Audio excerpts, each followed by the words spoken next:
The following video is an interview with Gwen Montgomery, known online as Shmoople OW. She's recently come out as a transgender woman and went viral with that announcement on Twitter, prompting her to take some time off of university and dive headfirst into the full-time Twitch streamer lifestyle. She's candid in her approach, not afraid to tackle these hard questions, and has become a beacon of positivity for the LGBTQ community across Twitch. Today, I'm excited to get to know her a little better and understand her journey to getting to where she is today. If you enjoy the podcast, remember to subscribe here on YouTube, find us on iTunes and Spotify, as well as everywhere else you'd expect to find a podcast. Hello there, friends, and welcome back to Zyori Plus One. We've got a fun one today. We've got Gwen Montgomery, known as Shmoople OW on Twitter, Twitch, and everywhere else that you would find her. She's an Overwatch player, a big-time gamer, a streamer on Twitch, and we're going to talk a lot about her, get to know her a little bit, and talk about the gamer lifestyle. This is someone that I've never met before. We've only exchanged a couple of Twitter DMs to arrange this interview, so you guys are getting to see it raw as it unfolds right here. Gwen, thank you so much for making some time for the show. Glad to have you here. How the hell you doing? Thanks for having me. I'm doing pretty good.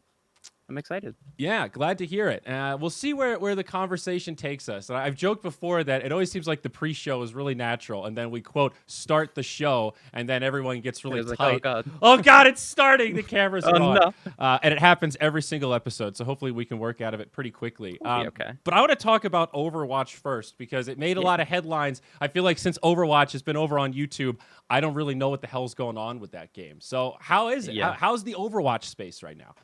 It's doing okay. I've been playing a lot of Valorant too, so I'm kind of starting to branch off from Overwatch mainly. Okay. So it's just, I've played it since it came out. So I'm always looking to like explore, and I feel like I've kind of peaked in that game. Like if it's the only thing I ever played, I might see like marginal improvements, but like if I play Valorant, I can actually see myself get better over time. So it's like refreshing. Like I haven't had that in a long time in a game. I actually don't know the Overwatch ranks, but what's your peak? Are you like pro level? Are you like immortal level? So I was never like on a pro team. I'm just like a ladder player. But I was 4,200. SR goes from 0 to 5,000, and that's a grandmaster and like occasional top 500 player depending on when it is in the season. Okay. So I kind of dip in and out of top 500 and GM. I rest like high masters. And what do you main? I'm a tank player, so I just play. Okay. I don't really say I have like a main anymore, just because you kind of have to fill whatever character needs to be played at that rank. So I just play off my other tank, and I'll play whoever. Yeah, it's been so long since I played Overwatch. How many years has the game been out? Almost 5. It came out in 5 years. Yeah, I think like June or July 2016. I feel old right now. It's probably been 3 years at least since I've played a match of Overwatch.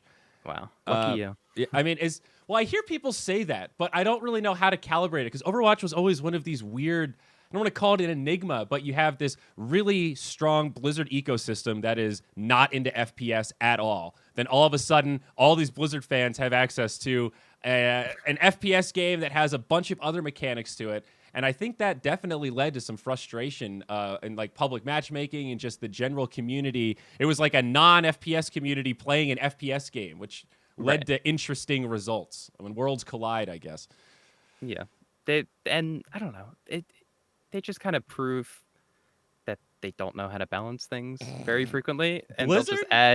they'll just add like stupid characters like Brig and Doom and Sombra, and they're just like anti-fun to play against. Depending on the patch, any one of them can be overpowered at any time, and they'll add characters to break up a meta. Like Dive was meta, and then they added Brig just to squash the entire meta, and her like reign on the game has been eternal since. Like she's such an oppressive character, and they've reworked her 2 or 3 times at this point. Wow. They've already reworked her twice. Yeah. That's not a good sign. The character hasn't been out that long. Yeah, I think we knew that Blizzard was struggling substantially when it came to balance and design when their master plan to try to balance the competitive scene was, let's just rotate which characters get auto banned, right? Wasn't that part of the Yeah, competitive scene for a that while? would they did that for a couple months. It would just be seemingly random. I don't because It's there was one week they banned every hit scan character. So any character that just shoots a gun with bullets that come out, you couldn't play. You couldn't play Widow, Soldier, McCree, or like Baptiste. You couldn't play one of the supports either. yeah. And uh, like that was a really fun week, honestly. Like, but it wasn't healthy for the game. Well, yeah, You know? sometimes fun and like what is best for the competitive No. integrity of our esport are not one and the same. Like I've heard people say one of the reasons that Dota and Counter-Strike and League of Legends make really good esports because the games are really fucking hard. They're actually not Right. that appealing to like your average gamer that enjoys slightly more casual stuff. You know, a lot of single player games have a pretty clear path that your character follows. You don't have to think that much. These really hyper competitive games they're not fun games. What makes them fun is that they're hyper competitive and they Right. resonate with us hyper competitive bozos that really enjoy the stress of fighting for MMR. You know, but that's Right. not normal in air quotes. We're like way to the one side of the bell curve in terms of our extremity with these like super punishing games. Right. Sometimes, I want it to be that game that like everybody's there to win, but some people just decide like the game is already won depending on who's on the other team. Like, Oh yeah. there's not a lot of tank players, so I'll be 3900 and I'll queue with like I'll get in a game with the number 2 tank in the country. And it's just cuz there's no other tanks online and they stuck me in that game. And Oh people are man. like, GG, like it's over. And I'm like, I'm not that bad, but like let's just have a little faith. Like, So that must speak though to the current size of the player base. If ranked yeah. matchmaking is that barren right now, I mean that can't be good. Yeah. It's been that way since almost 2 years ago, maybe a little over a year ago. They had it so there's role lock, so there's 3 roles in the game and Mhm. you can only play 2 of each role now. But because before then there's this meta where nobody would play damage heroes. They would just play 3 tanks and 3 supports.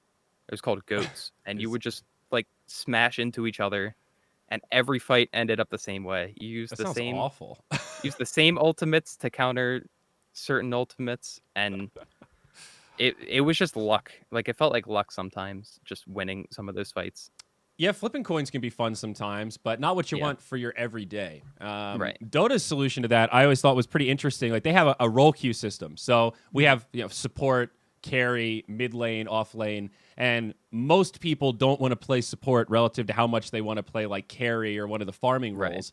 So you get role queues if you queue up for both carry roles, and you spend role queues if you queue up for a core role, and you're a wash if you like queue up for everything. So there's a chance you get core, chance you get support, and Mhm. it's not perfect, right? It's a little frustrating because you get these players that are forced to play support sometimes, and they clearly don't want to be playing support, and they'll buy damage items instead of support items, and that Yeah. makes games hard. But ultimately, I think it's like a little credit system that's really not that bad relative to the history of Dota where games are ruined because people are just fighting over who gets to go mid. So Right. I don't know if there's a perfect system, but I do like having some sort of a ticket or credit system seems to be pretty good in my anecdotal experience. They did kind of add that recently. They called it flex queue, so you just queue as everything available. Mm. It typically turns out just to be tank or support queue. Like, I've never ever gotten a damage game out of that. But what you get if you win or lose the game, they're called priority passes, Hmm. and it's basically like a golden ticket to have a faster queue on a better role. Ah, But like okay. you could play instead of a 9-minute DPS queue, it could be like 4 minutes. Oh, it's But like a Disney Fast Pass. You just get to yeah, it's jump like in a front of fast the pass. line. Except when you use one and the queue takes longer than it said, and it just gives it back to you. So that happens sometimes, and it's like maybe you should have thought this one through. Any hopes of Overwatch 2 sparking some life back into the game? I hope so. I always say I'm cautiously optimistic for that game because I think they're so worried about making tank a fun and interesting role to play, and like I already like it. You don't have to convince me otherwise, but they just I don't know. They're trying to make them super tough and like fun to play, and I'm worried that they're going to make them overpowered, and they're already really strong, but like the casual player base just sees them as like a shield bot, Yeah. and like they don't really know the true potential of like playing tank, and I'm afraid they're just gonna make them so overpowered for the sake of getting more people to play, and that could be super unhealthy for the game. I mean, I But think I'm yeah. looking forward to it regardless. What you're describing is the fundamental challenge for most esports. How do we calibrate the game around the 0.001% that are playing at the most competitive level that everybody's watching and that really we care about disproportionately, but knowing that like 99% of the player base is way far away from that and they can't do the same things with these heroes that make them so broken on the high level. Like Wraith King is a character in Dota that's notorious for that, where he summons these skeletons that you can't control and they just fight for you. And if you could control the skeletons, the hero would be really broken in the pro scene. Right. But Right. that's like a way that they balanced it to prevent pros from abusing the mechanics. But then when you look down at like the really, really low levels, the hero's fucking busted because you just hit the button and the skeletons do the work for you. You don't have to think about it. Right. It's such an extreme gap between the two poles of the player base that finding that perfect balance in between where it's fun for the noobs, but still complex enough for the competitors to really have that deep level of strategy. I mean, that's where the real art comes in of managing an esport. And I think that's where we Right. see Valve in a lot of ways outclass, folks like Blizzard in terms of their prowess in the actual game balance and design. But maybe I'm biased. I'm a bit of a That's Valve fanboy, I admit. I followed like I was on a Call of Duty team, and like I followed that scene for the longest in esports, and it seems like the developers always try to push the casual play. Like they just want people to have fun in public matches, and they'll balance the game around that, and the competitive scene just follows along because they have to, and that's the patch. And they'll release patches days before an event, and just a new gun is meta, Yep. and it's insane. Just like different teams will win events because they'll use the newer gun or the better gun on a different patch, Yeah. and like money is on the line at that point, and it was on console up until this year. They can't just like play on an old patch or whatever. Right. Yeah. So it's tough. I get like you want more people to play your game. I get that, but I personally like I'm a competitive player. I think competitive play is more fun than just Yeah. like hit or miss lobbies with random teammates. No, But maybe I I'm in the agree. minority. No, I think we are probably in the minority relative to the player base at large. And there's Right. definitely a balance there. I agree with you. It's like we don't have the game without the players, so we can't just ignore the player base and only cater to the pros. But Yeah. it can't be too extreme the other way. I think the moment I really became biased against Blizzard esports, but there were two moments. Heroes of the Dorm, that was the Heroes of the Storm inaugural league that was exclusive to ESPN, only for USA viewers, where they gave like $400,000 away in sponsorships because they really wanted Heroes of the Storm to be the next big collegiate esport. So many angles missing the mark on that one. I don't Right. even really know where to start. But really, fundamentally, it was with Hearthstone when they kept adding more RNG mechanics after the game kind of went viral with its launch and there was this big organic competitive scene, and they just kept making it more random. They kept adding more Yogg Saron type mechanics, and when they asked the devs about it, they said, well, random's fun. Fans love to see random things happen. Hate random. It's cool when pros punch themselves in the face by accident because of game mechanics. And if they lose the hate that. tournament, they can always just play in the next one. It's like that is the most anti-competitive philosophy I think I've ever heard from a game developer. I mean, that's just Yeah. you're like sandbagging the competitive scene of your game. And the reason, I think, is because Blizzard didn't want Hearthstone to be their flagship competitive game. They made Hearthstone as this little side project mobile thing that they thought only a few people would care about. And they wanted their premier esports of Overwatch and Heroes of the Storm to take on the torch that they started with StarCraft 2. But in classic Blizzard history, they had Diablo 2, had no idea what made the game good, so they just destroyed all the mechanics that made it good and ruined it with Diablo 3. Pretty much the same thing here in this scenario with Hearthstone. Oh, we accidentally made something good? Well, we'll just strip all that shit out and add all the mechanics that people don't like. That'll make it better. It blows my mind sometimes. Yeah. It certainly blows my mind when developers don't just admit they're wrong or that things could be different. Like there's certain games with like really passionate scenes like Smash, and I don't know a lot about Smash, but like Nintendo seems to be going out of their way to Yeah. make their life shitty and just like sending cease and desists and like shutting down tournaments for people who just want to play and promote your game seems fucking ludicrous to me. Like that Yeah. makes no sense. Nintendo, they are really an anomaly, and I think Right. a lot of Nintendo's is actually cultural because they're a Japanese company.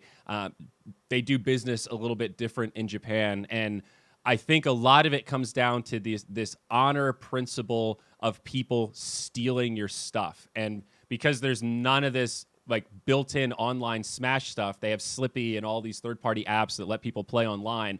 Nintendo sees that as, hey, you just took our shit, you hacked it, you changed it, and you released it, and we don't really care if you're monetizing it or what you're doing with it or if it's for the good of the community. On principle, that does not stand. So Right. that's my 2 cents at least. Yeah. I mean I get it, but they how It's hard would it be to remaster a game and then you kind of get the best of both worlds, you Well, know? yeah, I mean, it would just be It, free money. It's not like the Smash right. community isn't vocal about what they want. They know exactly what they want, and if you could just deliver it, they will open the wallet. I mean, this whole They just want support yeah, and they just devs are want somebody so to care. apprehensive. Right. Don't we all? So, how long did you play Call of Duty for? So I played Call of Duty like all growing up pretty much. I wasn't on a team very long. I played like game battles matches and tournaments here and there with like friends and little teams I was on. But when I was on an actual team that was in 2019 in the summer, Mm. um I wore a pro players hoodie. I wore a Crim 6 hoodie to work one day and a coworker saw it and he was like, "Hey, do you watch Optic?" And I was like, "Yeah, I watch Optic. I love Optic." And he's like, "Oh, I'm on a team. Like, do you play?" It's like, "Yeah, yeah, I'm a main AR." He's like, "That's what we're looking for. You should come play with us." So that's how I Whoa. joined my first team. Really lucky. Um, I played with them for a couple months, and uh, our end goal was we're gonna go to CWL Miami, which was a LAN event. Hmm. Probably 2 months away at that point. So we're practicing every day, and there's just like one issue after another. Just people are getting dropped left and right. One kid doesn't have permission to go. His mom won't let him go. We have like What? a rotating fifth at all times. I didn't want to go because I was like, we're gonna play Thad. Like it's not gonna go well. And this was a big We event, right? I mean, this this was was like hundreds of we're thousands. not like hundreds of thousands. Like and it's we're gonna play in the open bracket. So Oh, like okay. we're like an amateur team. So and we got double first rounded. There's 128 teams and we placed 128th because we showed up and we didn't even know we were gonna have a fifth person on our team. And we Oh. got creamed. Like it was awful. The first team we played uh Team Singularity or something like that. They're a European team. They went on to place like top 8 at COD champs. Like they made it all the way through the open bracket and the top 4 teams from that play in Wow. COD champs and they were beating pro teams. Like we got destroyed by them. And then the next team they're like, "Did you guys lose?" And we're like, "Yeah, pretty bad." And like they laughed about it and we laughed about it and then they beat the shit out of us too.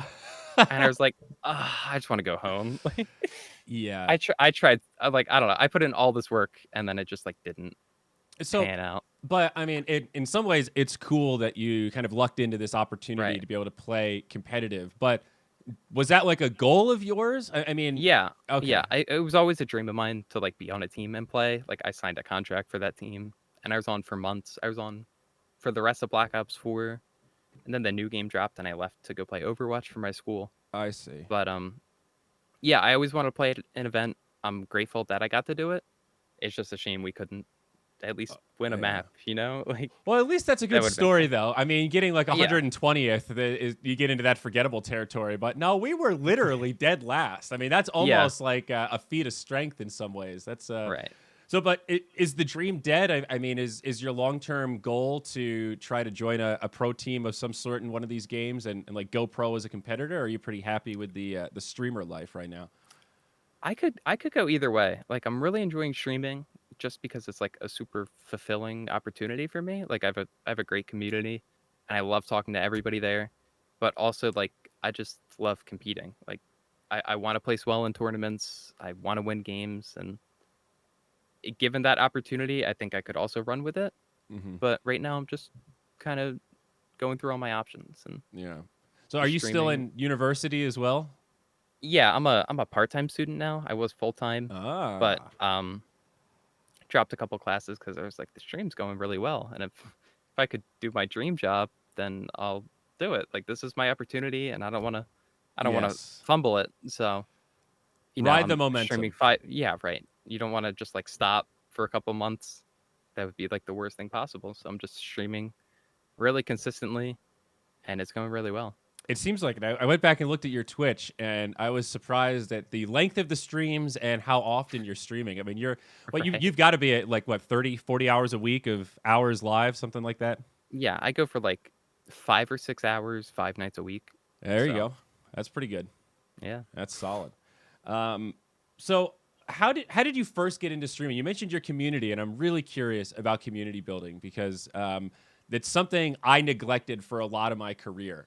Like I used to work for Beyond the Summit for a big studio, and they were the ones that kind of got me from amateur caster to beginning my professional career. So in my head, I was like, oh, I've got a studio. My studio champions me for all the gigs that I get. Gigs are how I get paid. I don't need to do no stinking community building. The community knows I exist. 5 years later, you don't have that job anymore. You don't have any gigs. You're sort of looking at your Twitter like, where's my community? Why didn't I put any effort into building this community? All I would have had to do is just make a Discord and put a little bit of effort into it, and it would have slowly built over time. Right.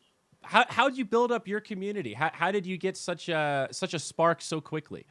So, I've been streaming off and on. I used to stream from my console. In like 2015, I would play Destiny 1 Oh, super inconsistently, and it took me from 2015 to 2019 to get 130 followers. And then all of 2020, at the end of the last day of 2020, I got my 300th follower, and I was like, "This is going really well." And then wow. 2 days later, I went viral with the tweet that you saw, I and see. I was getting thousands and thousands of follows across everything. It all happened in like 2 days. I got Wow. 20,000 Twitter followers. I got 4,000 on Twitch. Like it all happened in the blink of an eye. And that first stream, after I started going viral, I hit 100 viewers for the first time. I had never had more than like 20 in my life. And Wow. there's just all these people like, I saw you on Twitter. That's super cool. And I'm happy for you. And they're just like flooding me with support. Like, and a lot of them stuck around, and I still talk to them pretty much every day. That's But wild. So that like yeah, a true viral moment. I mean, that word gets thrown right, around a lot, but 5 years of sub 100 followers, and then right. a year of okay, we've got a little bit of traction, and then it's just like, boom, I'm Yeah, a partner now. I've yeah, got X amount. Like I get a paycheck from Twitch this month.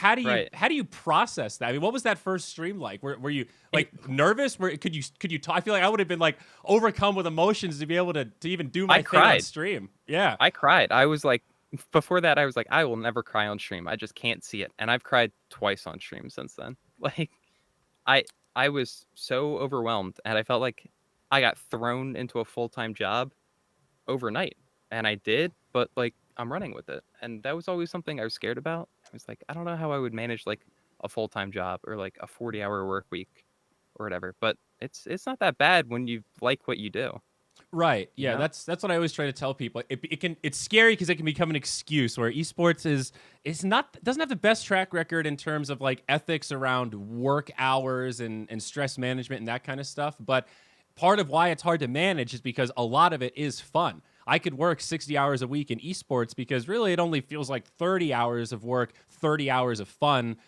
doing the stuff I want to be doing with my friends Right. anyway. There are moments where it definitely feels like work, but there's a lot of moments where it's substantially satisfying. It's like soul food kind of Hmm. compared to a 9 to 5, as I would call it. I did IT Right. support for a little sprint there.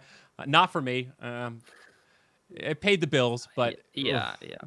I so like I was going to school full time, and I was like, my major's business analytics. I was like, I'm just gonna get a job somewhere and work on Excel all day, and I'll be content with that. And then this all happened during break. Like I didn't have any class for 3 weeks while I was streaming. And then that first week back, I was like, I have no interest in that. I cannot see myself sitting in Excel when there's hundreds of people messaging me, just like, you're such an inspiration to me. Keep doing you. I love seeing you be visible and be you. Yeah. Like, I can't sit behind a desk now. I that sounds awful. I have to keep doing this Yeah. because it's so fulfilling and nothing could replace it. Yeah, and I wager if you were sitting at that desk, you would spend most of your time thinking about that opportunity cost and the viewer bleed and all those people that are, Right. eager and now finding something else to focus on. Mhm. Wow. Yeah, this tweet, 550,000 likes. Yeah. That is a staggering number. It That's it has 31 million impressions. wow. From pro Yeah. gamer to e-girl. And that's January 2nd, 2021. Um, I'm curious about the preparation around New Year's before making that post. Was there like a specific catalyst around that timing or that specific tone, or was it just this is So me like now and it's time?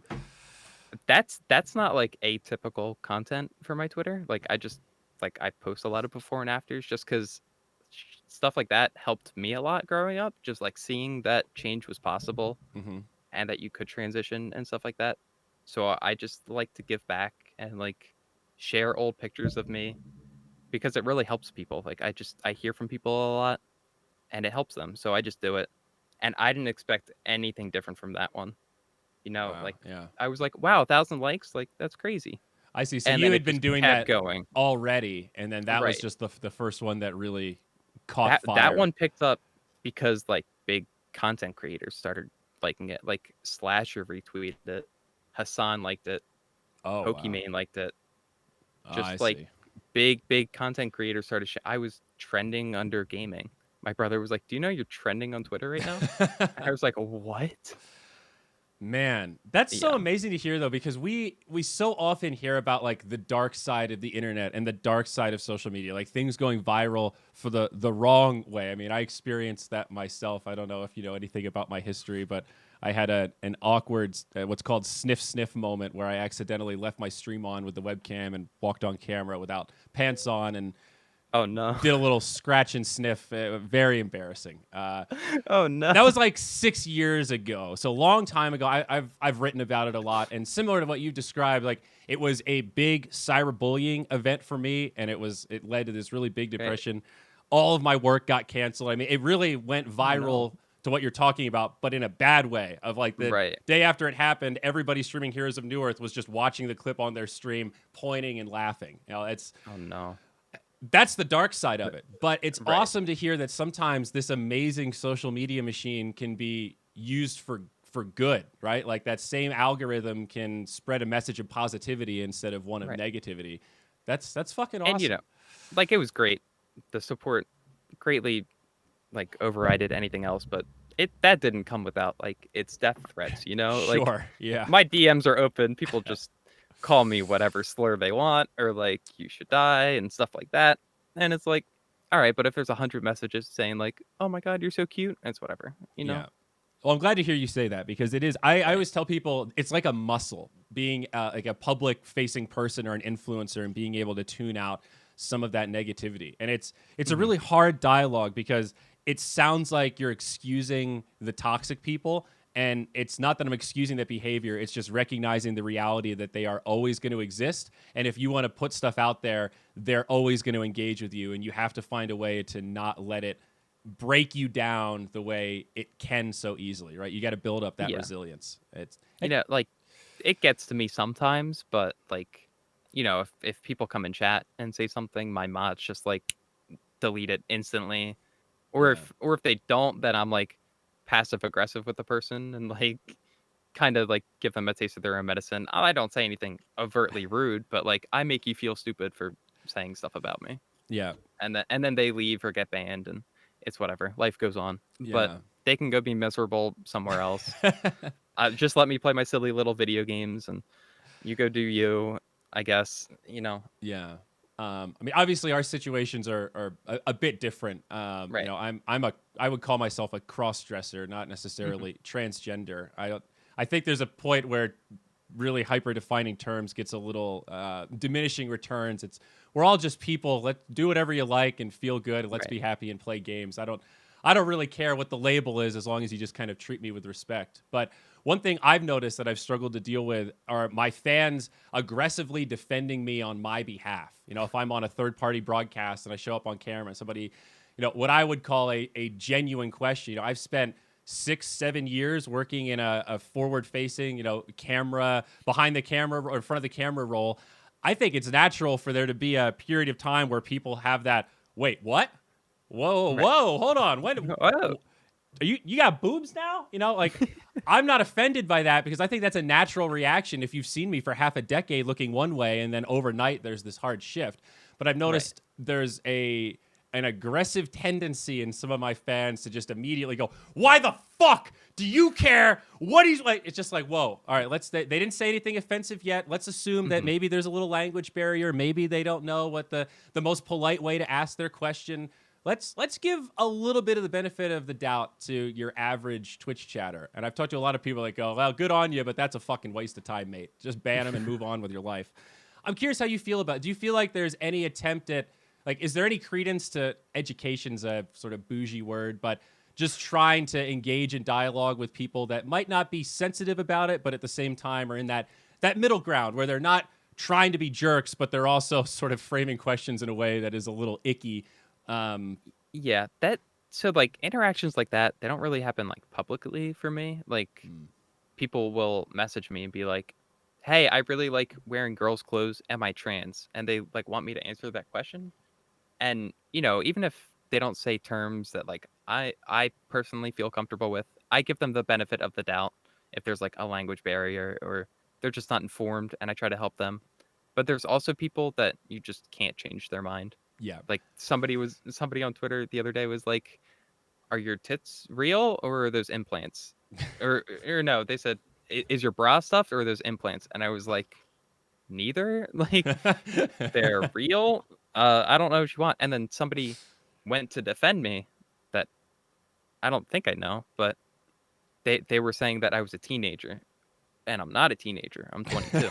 So, you know, I don't mind people defending me, but it's kind of tough. It's a really hard thing to have a rule on because like I Yeah. appreciate people sticking up for me, but at the same time, you don't need to like get in arguments because the more you get in arguments, especially on Twitter, I get a notification anytime either one of you replies to me. So like I don't want to see it all day.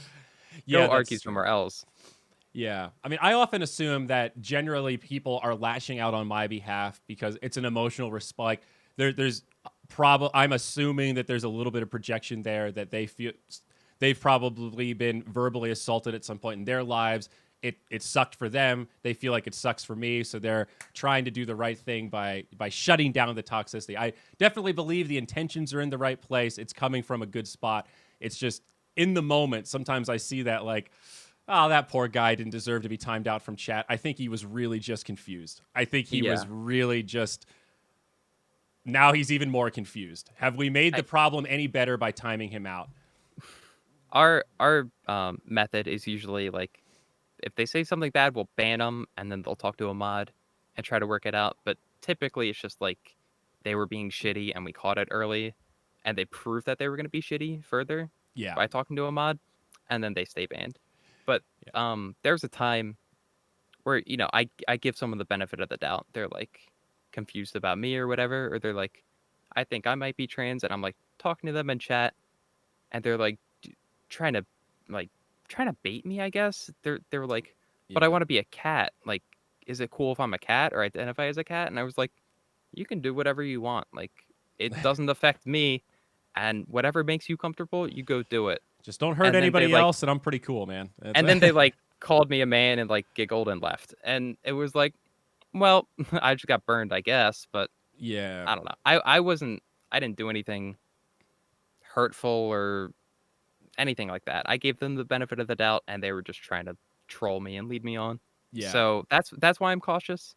it's kind of hard to do that for everybody because you will get burnout doing it that way. Exactly. There's a balance there for sure. We Right. added a rule in the Zyori Discord about like good faith conversations where we actually had to give somebody a formal warning by removing them of like, you can't just come into a discussion that other people are having and just try to stir the fire a little bit and then fuck off. Like you have to, if you have a hot take, that's okay, but it has to be in good faith and you have to be able to discuss it in a way that it's contributing to a conversation. Just this is like a selfish act to come in and derail other people's conversations. Just be like, aha, what about this? And then like not really explain or engage. So we've had to tweak our rules as well. Just it almost feels like respect when you're dealing with a public chat room like that.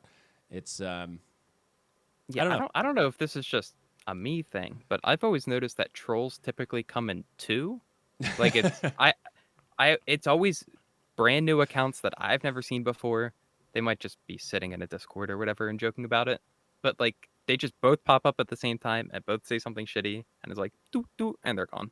yeah. But there's never only one, which is weird. That's interesting. It's got to be. I mean, you have to, if you think about the quote logical flow of a troll, it's got to be weird to be that one guy going into a stream of whatever hundreds of viewers. Obviously, you have a bunch of fans. Be like, this person sucks. Like, okay, well, we all disagree. So can you fuck off now? But it makes more sense psychologically if it's two people. We're like, hey, look at all these idiots over here. We're on team biology. Let's go teach these idiots a lesson. Let's just make each other laugh and then leave. Yeah, and then it becomes like this, I hate to say the word camaraderie, but it is like a shitty form of camaraderie. It's like it goes back to this tribalistic teams. Everybody wants to be on a team. I'm right, you're wrong. Yeah. People sometimes are just like, why is her voice so deep? And then it's like, I troll them back. I'm like, my voice isn't deep. Like nobody else thinks my voice is deep. Why? Maybe your speakers are messed up. Like, I don't know what's going on there. You might want to figure that out. And then they're like, that's pretty good. But what? And nobody agrees with them. Yeah. And they just leave. I noticed. So like when I'm trying to think of the dates now. I'm so bad with this stuff. I think I first announced that I wanted to start like wearing dresses and cross dressing publicly, like on Twitter, in October of last year. And right after I made that post, I worked a gig in like November of last year. And looking back, it's like, oh, that fashion was pretty cringe. Those first couple dresses don't look nearly as good as the ones I've got now. But the primary insult that I was getting in Twitch chat was HRT. People making fun of me for supposedly doing hormone replacement therapy, which was a really weird insult because A, I don't really see how that's an insult. B, I'm not on HRT. And C, I'm not transgender, so I'm not ever planning on doing HRT.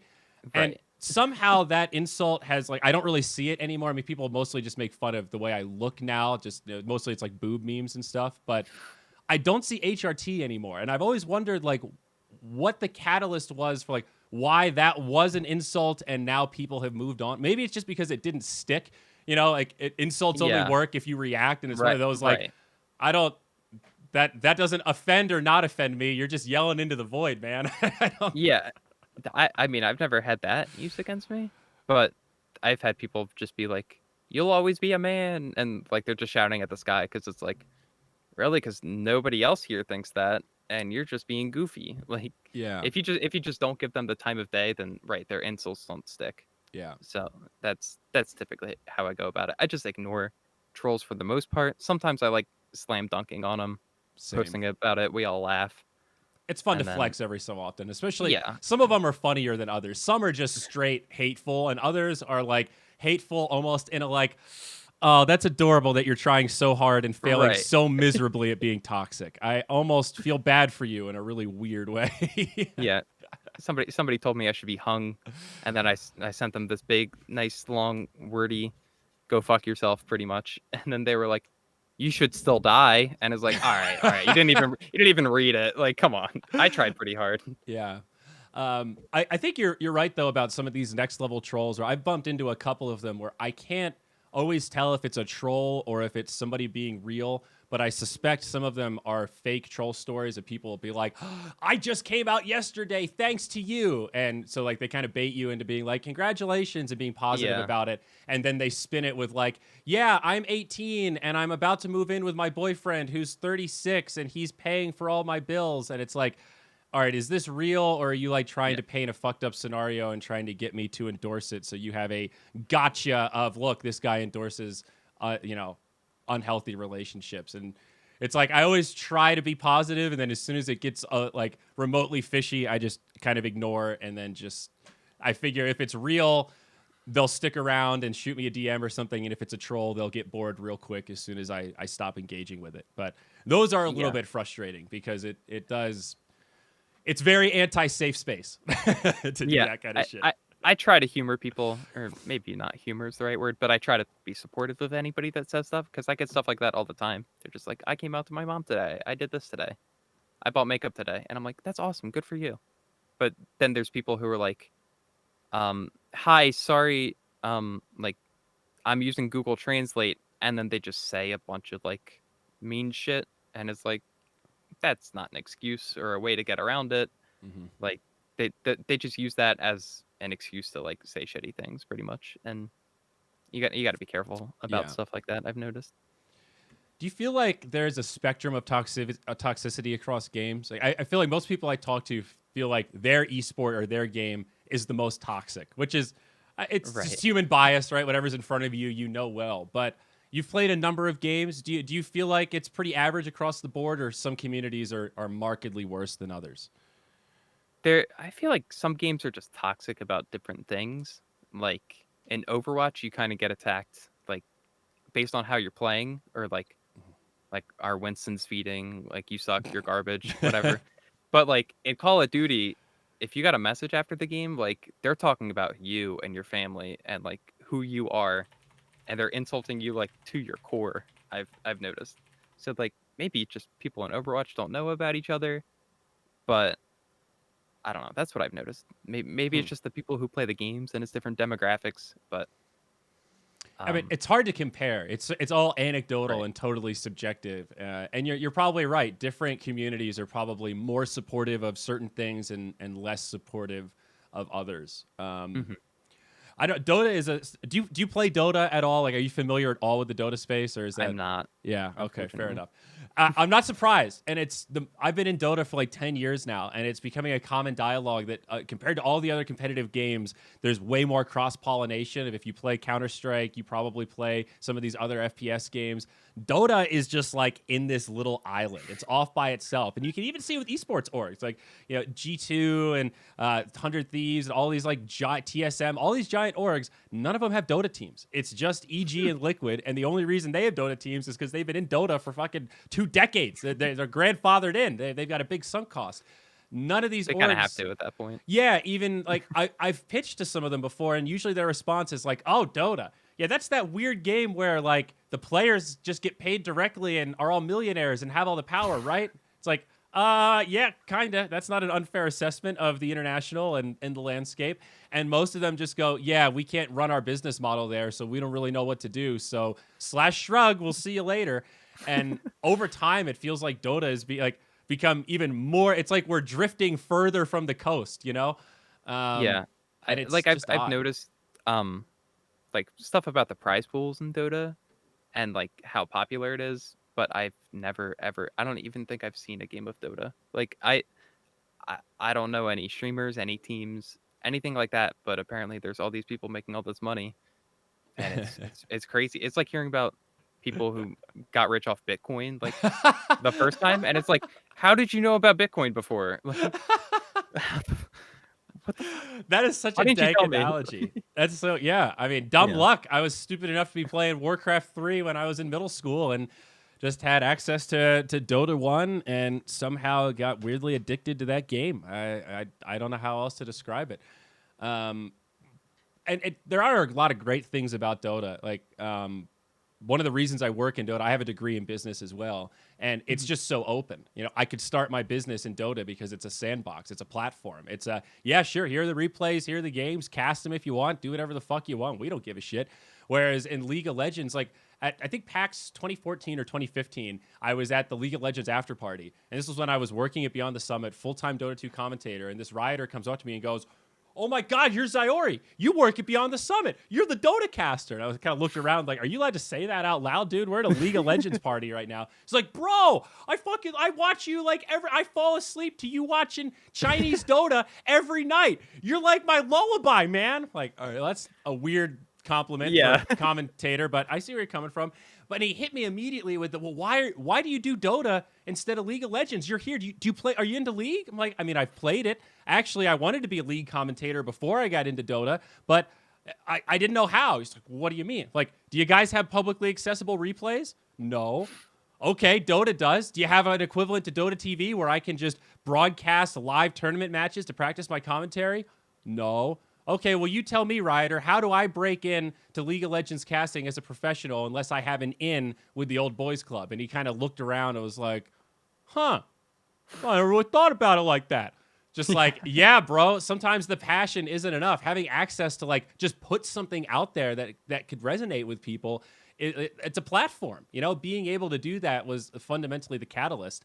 At the beginning, I thought League of Legends would be the more popular game, but I just couldn't find a way to break into it. So Dota does have a lot of really cool sandboxy things that are very entrepreneurial in nature, but it comes at a cost of lack of structure. You know, we don't have that same kind of LCS level of organization, let's call it. Right. There's not like some overarching like company or tournament organizer that like really paves the way. But it seems like at least there's dev support with some of those cool features, and a lot of AAA companies don't do that. Cough, cough. Overwatch, like freedom is nice. I think historically I've definitely valued freedom, but what I'm bumbling to say, I still haven't found a great way to articulate it. But I'll just throw it out there. Go ahead. Spectating these other communities, I feel like Riot and Blizzard do a tangibly better job of driving a narrative. And God, this is shitty to say out loud, but when I came out as a cross-dresser, I was a little bit surprised at how few of my colleagues gave a shit about it. Like hearing you talk about that tweet and how like Slasher and Pokimane and all of these like really legitimate like tier one influencers and content creators like appreciated what you're saying and were like, "Wow, I need to echo this message. This is huge." And not that I expected my colleagues, like everyone in Dota is going to retweet it, I'm going to be popular tomorrow. It's more like you have these colleagues that you feel like you're really close with, and it's a scary day to put that out there, right? So it's like you're really insecure. You feel like it's just your rawest, most emotional self just out there for everyone to see and judge. And you're looking at that retweet count, and it's like, wow, I got one retweet from a verified account. I have like 30 professional Dota commentators in my network, and one of them engaged with it. And a lot of them, to be fair, did send me a personal message or a DM of like, "Hey man, this is cool," or, you know, relatively supportive stuff. And it's like, I know that they support me on a one-to-one level, but when it comes to the public optics, I think Dota still has a lot of fear around that dialogue because there's no overlord voice that is saying like, "Hey, we're for whatever equality, we're for trans rights." Like there's, I think it's implied, I think it's assumed. I don't think Valve is like against anybody's rights or anything, but there's a difference between being silent and just one day saying, "Hey, we stand with you guys." Like that whole experience made me understand how much representation matters. Before that personal experience, I really didn't get it. I didn't get why like. And that's probably white guy bias, right? Because I see myself represented in everything in America. But now I see it everywhere of just like, holy shit, being able to see yourself in something that's bigger than you is such a ridiculously big motivating factor for life. It's like, it's a fucking big deal. So it is. It really, like, I was the same way. I had no idea how much representation mattered. I was just like, why does everybody care about Black Panther? Like, why is this such a big deal? And then just like seeing little kids dress up as Black Panther for Halloween, and they're just like, "This is my superhero." Like, I see myself in this hero, and like, I can be more, pretty much. Or you can see what's possible, and it's really inspirational and helpful to a lot of people who kind of lack that motivation or inspiration at any point. Yeah. And what really hit was after, like, let's say like 48 hours after I made my tweet. I've got like a couple hundred retweets or something, nothing too viral, but a staggering amount of DMs from people in the Dota community, basically just being like, "Thank you. Finally, we have somebody that's fucking non-binary on camera. Finally, we have somebody that isn't just, for lack of a better term, normal." Like Right. I did not expect any kind of just like support that way of people being like, dude, you just being out there means a lot to me, and that's helping me stay motivated to do the shit in my life and get over the struggles that I'm dealing with. That stuff is like really crazy emotional, and it really hits. Like it completely changed my perspective on that stuff. Yeah, it's really helpful because it's like reciprocal. Like I love hearing stuff like that. I love hearing that everything I do is worth it, and that like people get inspired by me just doing what I do.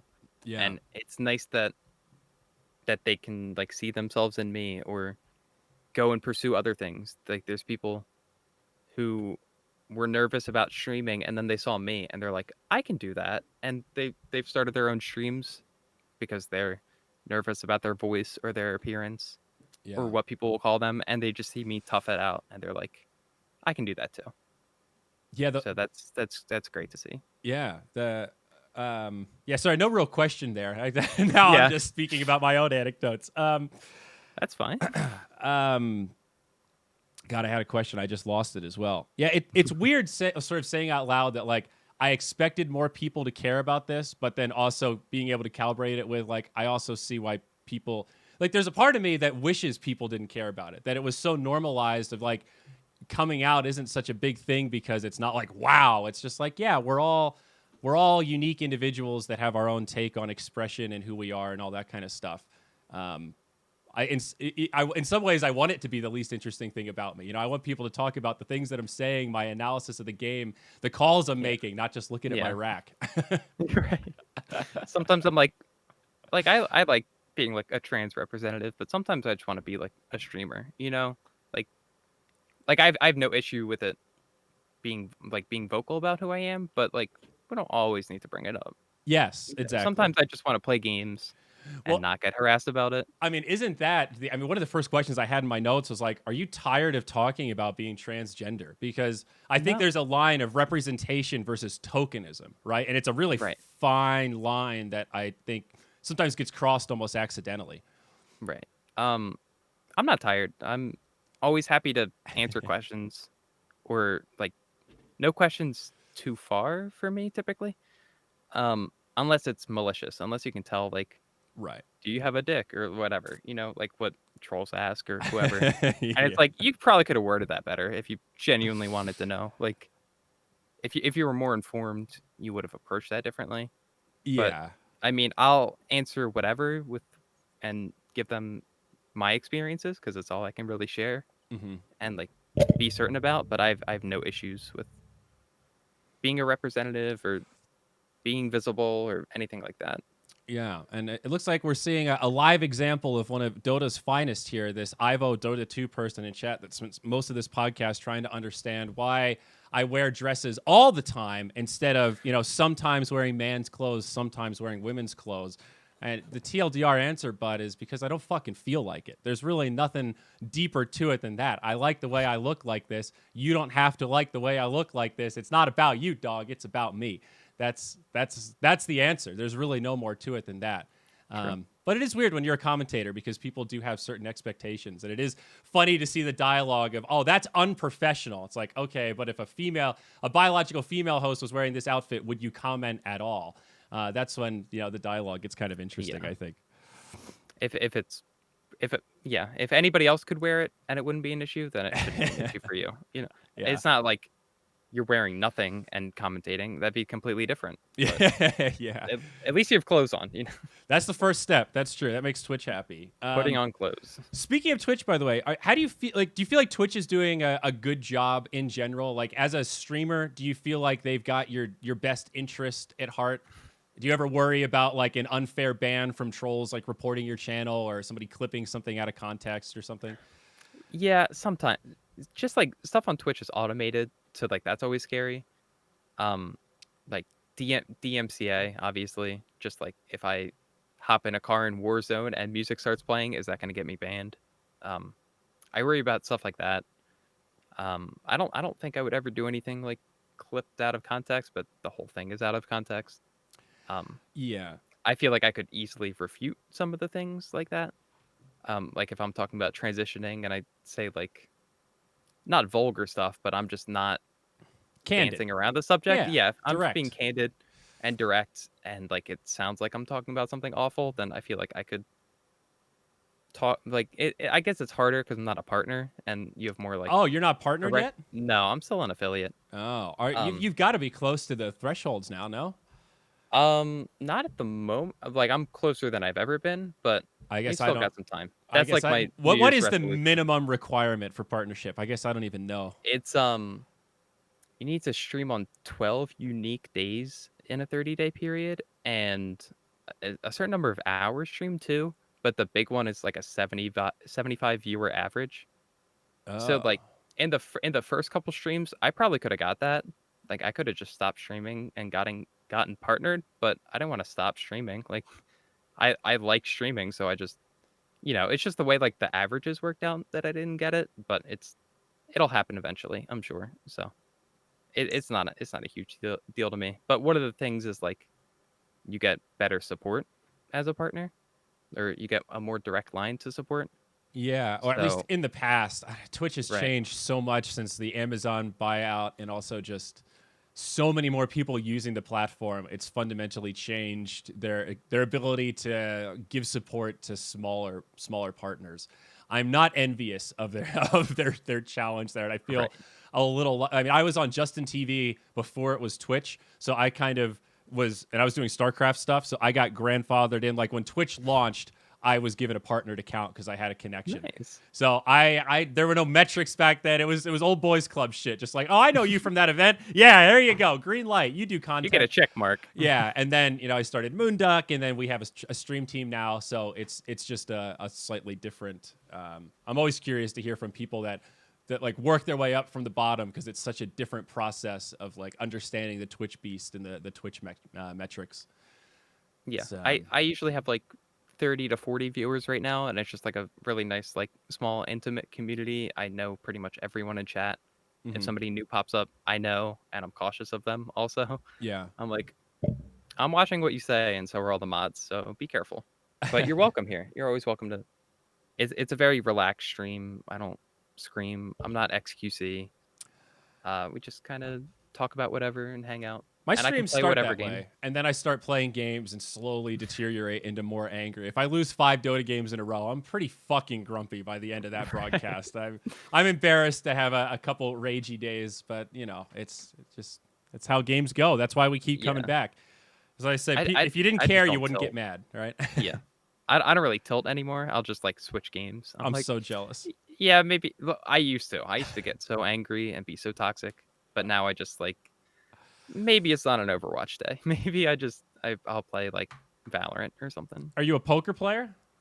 No, I play a little chess, but Ah, I'm okay. garbage at that too. Yeah. Chess is all the rage these days. Since Yeah. lockdown started, we started doing in my Discord it's like a community home game poker. It's like once a month we do a poker night. It's been fun, just trying to find ways to break up the norm of everybody stuck in lockdown. It's Right. it's getting tough, man. It's It is. I feel bad for all the folks that are stuck just with actually nothing to do. Like, it's staggering the amount of subs I have that are like, yeah, I'm getting paid my salary to just sit at home. And I mean, it could be worse, but it also really fucking sucks. I have nothing to do. I've been at home for a year now.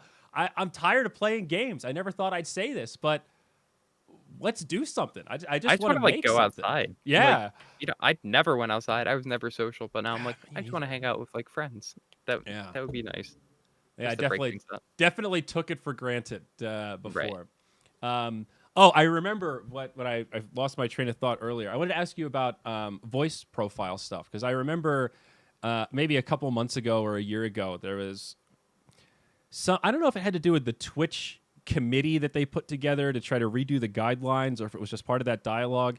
But there was Mhm. somebody that talked about voice profiles and how games that require a microphone to be able to really play at a competitive edge are kind of by default rough games for people that have a voice profile that they don't like. And I think the Right. analysis of whatever the thing I read was that like maybe we should have alternatives to using voice chat in games. And then there was a big, I think Richard Lewis did a whole piece about it, and backlash of like, all right, we can't take we're like regressing games for your feelings, that kind of thing. Thoughts about that in general? Because I've definitely, when I was first, before I didn't know what I was, right? I kind of thought I was trans and then talked to a bunch of people and realized, okay, maybe I'm just a cross-dresser, whatever. One of the things I was really caught up on is like, if I ever wanted to transition, I don't know how I would do that with my voice, because I have a really deep voice that I've smoked way too much and it's not getting any higher anytime soon. But also I'm a play-by-play commentator. So like, I don't really want my voice to change, right? It's Right. part of my identity is I wouldn't call it iconic, but people recognize it. In a Dota game on a Smurf account, if I talk on the mic, 50% of the time, one person in the game will say, wait, I recognize that voice. Have I heard you before? So I guess I don't know as much. Does HRT actually change your voice? Is voice changing? Is that like a learned skill? Is it like a muscle? So not feminizing hormones. Estrogen doesn't make your voice higher, but testosterone makes your voice lower. So people Oh, taking testosterone to transition their voice, their vocal interesting. cords will get thicker and their voice will get deeper as a result of that. But it doesn't go the other way around. So you would have to train your voice through like exercises, and there's countless tutorials and stuff like that. I get really discouraged trying to do that. So I try for a little bit and then I'm just like, whatever, I'll just, Does it ever it's become just my voice. natural, or is it something that you always I don't know how Yeah, to eventually it just becomes your voice. Like really? it's like you become aware of the muscles that you use to speak, and it just becomes your natural state of speaking eventually. I'm Practice nowhere near makes that mark. perfect. Practice makes perfect. Exactly. I see.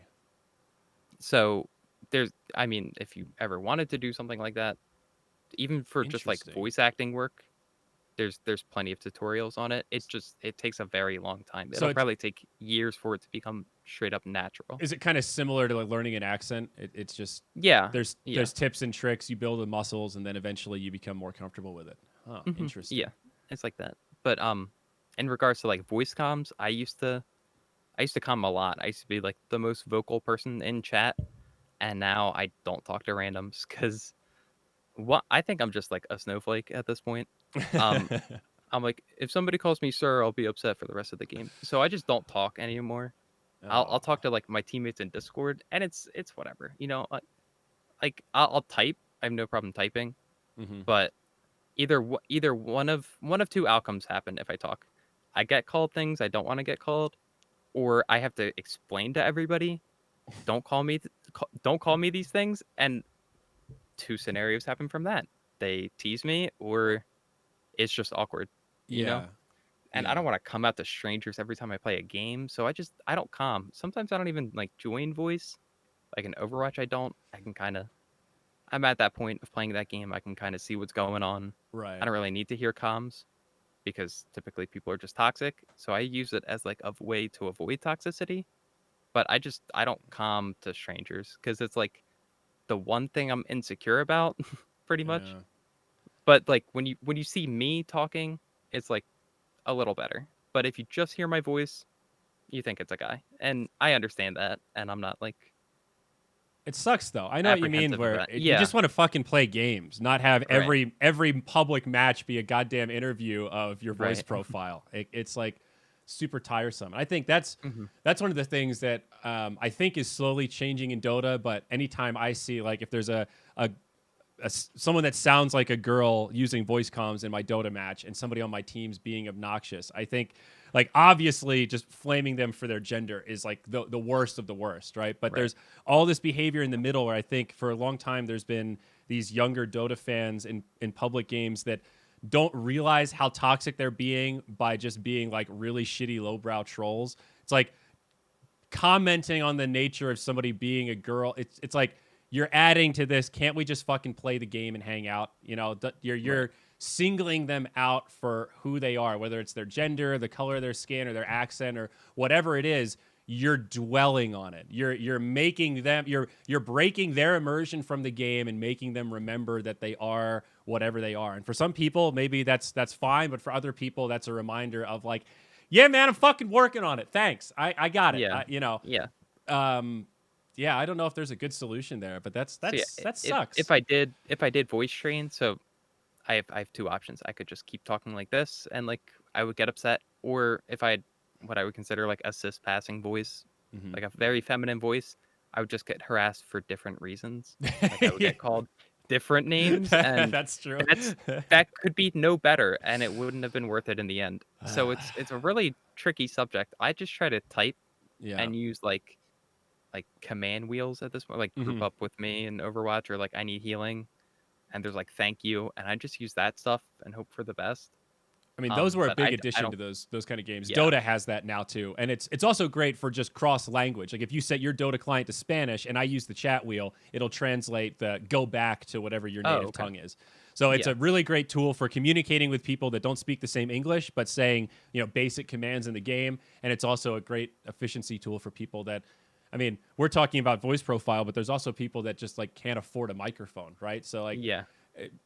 there's a lot of layers of discrimination, and having a level playing field is a really nice thing. And I think that's where I like that dialogue going of, all right, we're not going to get rid of voice comms because they're a pretty integral part of competitive gaming, but how can we build tools that help make it less of a barrier for people that can't use voice comms? Kind of reminds me of colorblindness a little bit. I am one of the minority that is colorblind, and it's a weird dialogue because I struggle with some colors as an observer in Dota. There is a colorblind mode, but if I turn on colorblind mode, it drives everyone crazy. The entire chat is just like, why is everything green instead of red and blue? And I mean, it's single percentage of people are colorblind. So it is a weird, we're asking 90% to sacrifice their norm so that I can have a slightly better experience. It's neither of those are good options. What I'd rather is that we just design the game from a starting point that's a little more colorblind friendly, so we don't have to have these jarring modes. Then we don't have to worry about it, and the game's just more accessible for everyone, right? We can use a design principle that just makes it a more inclusive platform out of the gate. To me, that's the dream if it can be achieved. Again, it's a big ask. Is it Yeah. everything costs money? Is it worth it for developers to put that time in? That's a different discussion. But I think proactive is often better than reactive. Right. I there's stuff like in Fortnite too. Like they have stuff for people who are hard of hearing. Like there's arrows that point to where there are Oh. footsteps. I think that might just be on mobile, but I haven't played Fortnite in a while. So Yeah, like me neither. stuff like that too. Like I never considered what playing a game would be like if I was deaf or hard of hearing, Mm-hmm. and I don't really know how you would balance a feature like that. Like there's Yeah. people who would abuse that, like if it's a literal arrow pointing to footsteps, Mm-hmm. but it's also really helpful for those that need it. So where's the balance, you know? Yeah, I mean, man, I never thought about that. So, like, specific, like Counter Strike is a game I think of that like sound is Valorant. Sound is Yeah. everything. Yeah. And playing that game without sound, you are at such a crazy disadvantage relative to everyone else. But Mhm. how can you build tools that don't take away from the skill cap of the game? If there's just a pop up that says "Warning, intruder near you on the Right. left side," that kind of takes away some of the competitive spirit. Yeah, it's Mhm. I don't know. I don't pretend to have all the answers. My Yeah. my starting point in the ask is like, let's just consider some of these inclusive features when we're developing the foundation of these games, where we're maybe not going to get it perfect, but the first step is making an effort. That's kind of my For sure. Yeah. centrist take, I guess. At least you tried in the end. Like if it leads to one more person playing your game who wouldn't have, at least that they're there, and then Yeah, you can figure out the rest later. yeah, definitely. Wow. I can't believe you're not partnered yet. That's kind of blowing Yeah. my mind. So how are you We'll get doing? there. How are you doing financially though? If you're an affiliate, do you get some money from subs? I forget Yeah. how that You get works. 250, I think. Oh, okay. So So yeah, affiliates like partner light, where you get to start yeah, monetizing, but you don't have like the full yeah. monetization That's features. when you get like your sub button and your emotes. Ah, okay. Um, All right. affiliate, I forget what like you have to stream for X amount of days, X amount of hours, and you need an average viewership of 3 over a 30-day period. So Okay. like starting streamers, like you just need a couple people to watch you, and then it just gets you in the door pretty I much. see.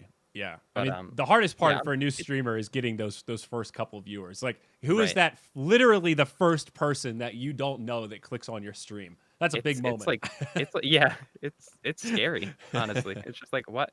How did you find me? Yeah.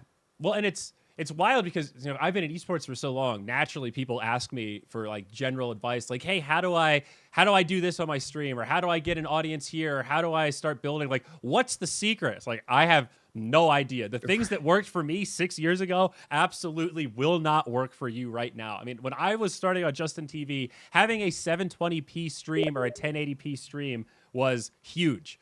That was like, wow, this is an HD stream. People will click on that just because it doesn't look like potato quality relative to all the other streams out there.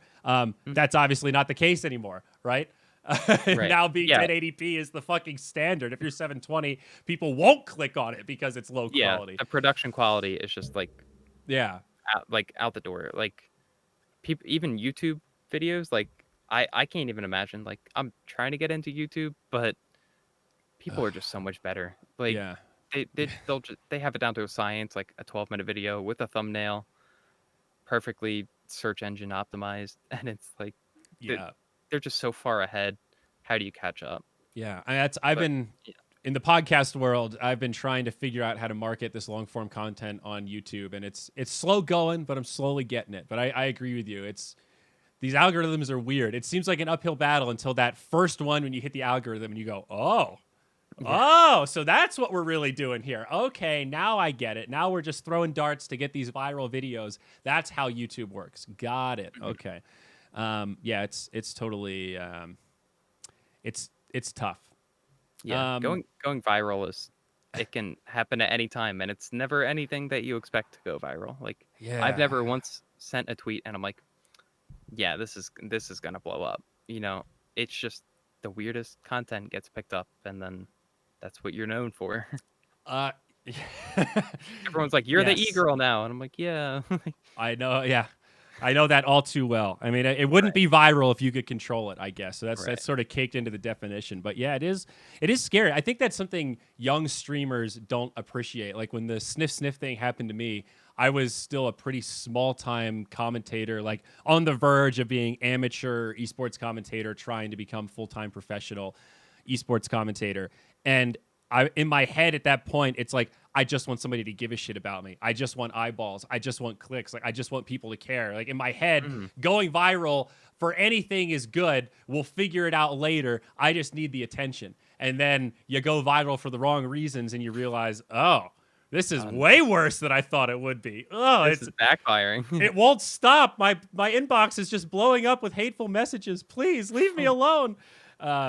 It's like a really big power that you're wielding by turning on all this equipment in your bedroom or your basement and just letting it go. There's a certain in the real world with all this broadcast equipment, there's a lot of quality control and a lot of checks that are in place there to make sure that things like that don't happen, that your camera doesn't just get left on broadcasting out to the world.